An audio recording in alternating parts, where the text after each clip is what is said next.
राधा स्वामी दयाल की दया, राधा स्वामी सहाय। प्रेम पत्र राधा स्वामी, दूसरा भाग, वचन 9वां। परम पुरुष पूरनदनी हुजूर महाराज फरमाते हैं कि परमार्थी को सत्संग में और सतगुरु के सन्मुख परमार्थ की रीत और कायदों के मुआफिक बर्ताव करना चाहिए। वचन पहला। हर एक आदमी जब जो काम करता है या जैसी सोहबत में जाता है तो उसी काम और सोहबत का रूप धारण करके जो कायदे उस काम या सोहबत के मुकर्रर हैं उन्हीं के मुआफिक बर्ताव करता है। जैसे विद्यार्थी जब स्कूल या पाठशाला में जाता है तब वहाँ लिखने पढ़ने ही का काम करता है और दूसरा काम वहाँ पर नहीं करता।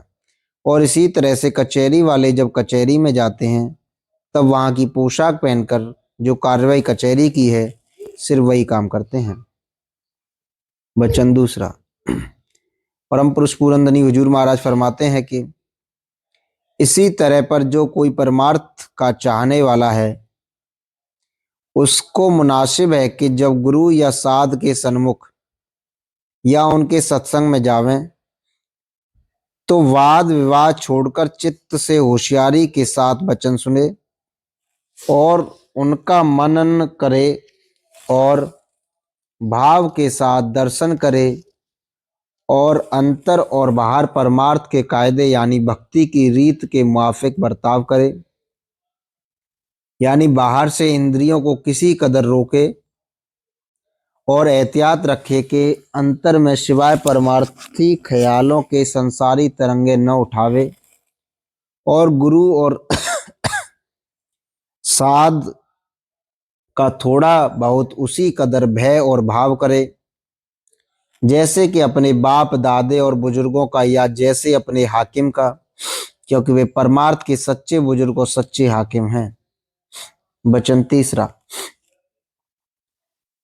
जो जीव इस कायदे के साथ सच्चे गुरु के सन्मुख जावेगा वह जरूर थोड़ा बहुत परमार्थ का लाभ यानी फायदा लेकर उठेगा और जो इसी तरह पर सत्संग में उसकी हाजिरी कुछ अरसे तक बराबरी जारी रही तो उसके मन की हालात जरूर थोड़ी बहुत बदलेगी और सच्चे मालिक के चरणों का प्रेम उसके हृदय में पैदा होकर दिन दिन बढ़ता जाएगा। वचन चौथा।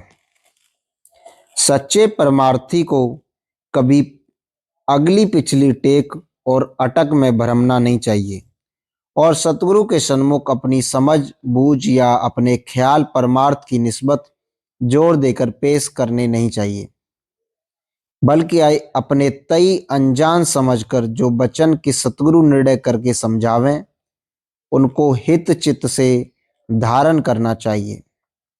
वचन पांचवा।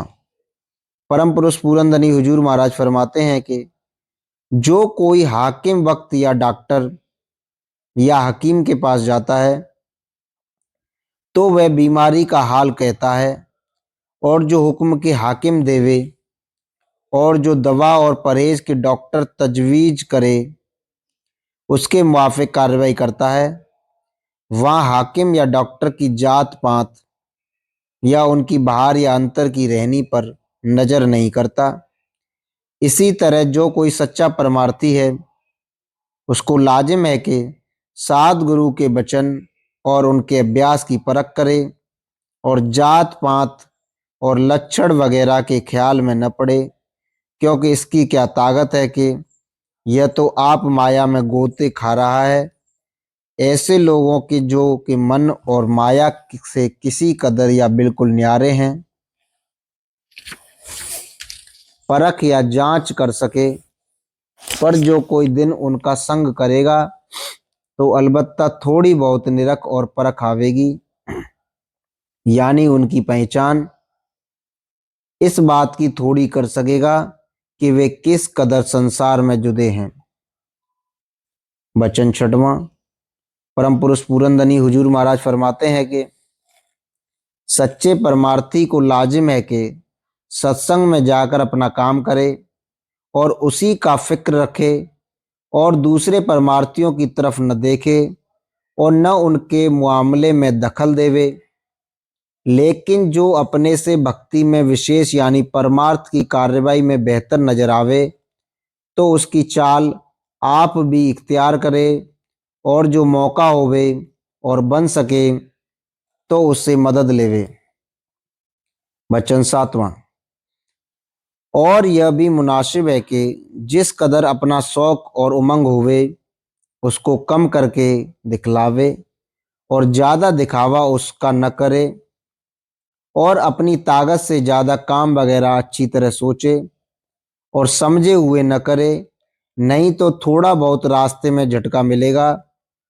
उसको चाहिए कि जो काम करे समझ और सोच कर धीरज के साथ करे और जितनी अपनी ताकत होवे उससे कुछ कम काम में लावे और घबराहट के साथ जल्दी न करे तो उसका रास्ता सुखाला चलेगा।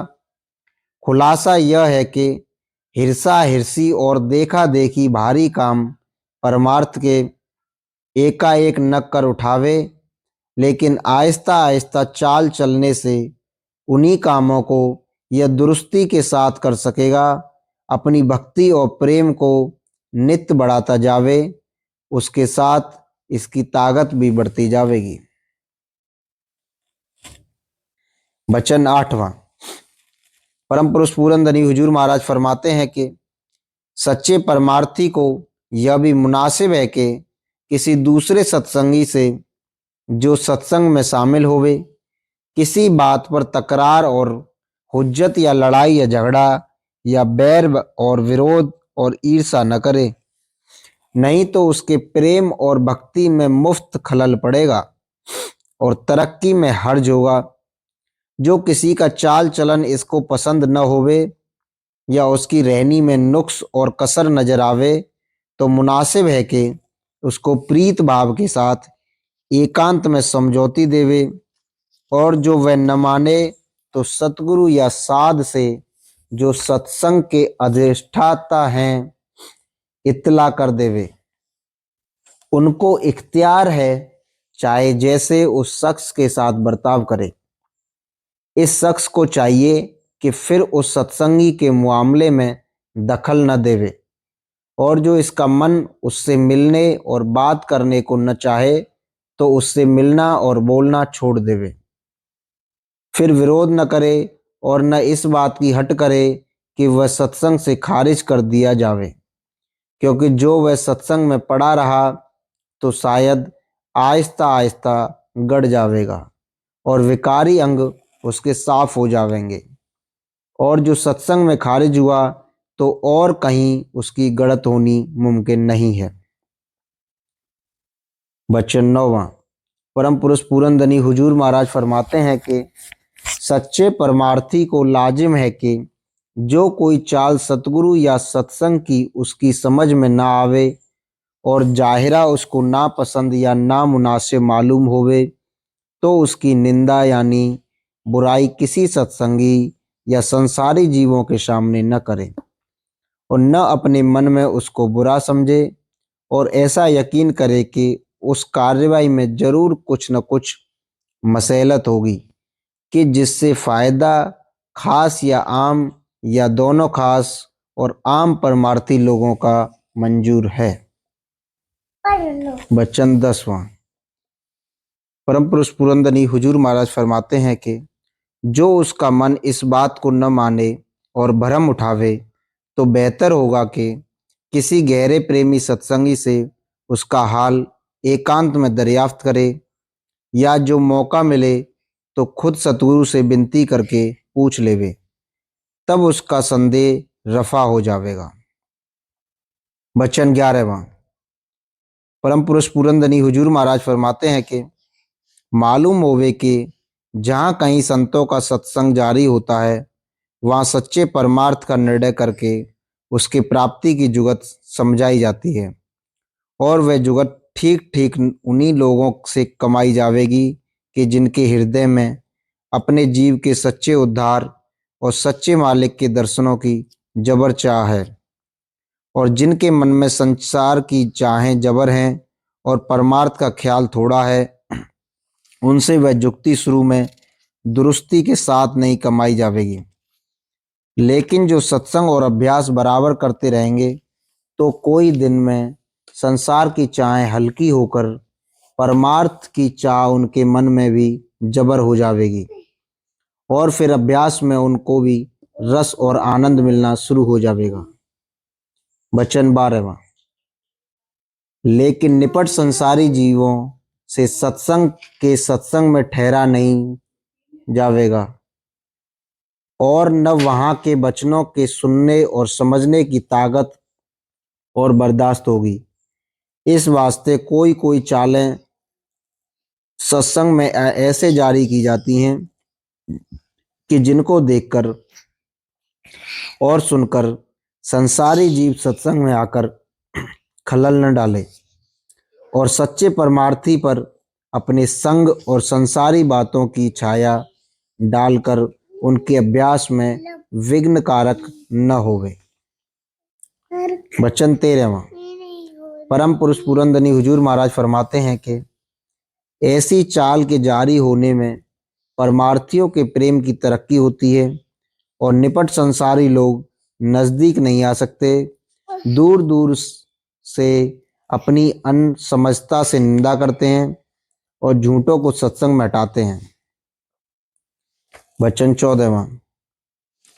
परम पुरुष पुरंदनी हुजूर महाराज फरमाते हैं कि सच्चे सत्संगियों में आपस में प्यार और मोहब्बत जरूर होवेगी, क्योंकि जब उन सब का एक ही मतलूब और माशूक है और सिर्फ उसके मिलने की चाह हर एक के मन में जबर है और हर एक अपने अपने मुआफिक उस एक ही काम के पूरा करने के लिए जिस कदर बन सके मेहनत और कोशिश कर रहा है, तो इन सब का आपस में मेल इत्तेफाक जरूर होगा और एक दूसरे को मदद देने के वास्ते हमेशा तैयार रहेगा। और जिस में ऐसा मेल नहीं है तो समझना चाहिए कि उन लोगों की कार्रवाई और मतलब में कुछ न कुछ कसर है, पर जो वह सत्संग में पड़े रहेंगे और थोड़ा बहुत अभ्यास कर जावेंगे तो आहिस्ता आहिस्ता एक दिन उनकी भी सफाई हो जाएगी। राधा स्वामी दयाल की दया, राधा स्वामी साहब।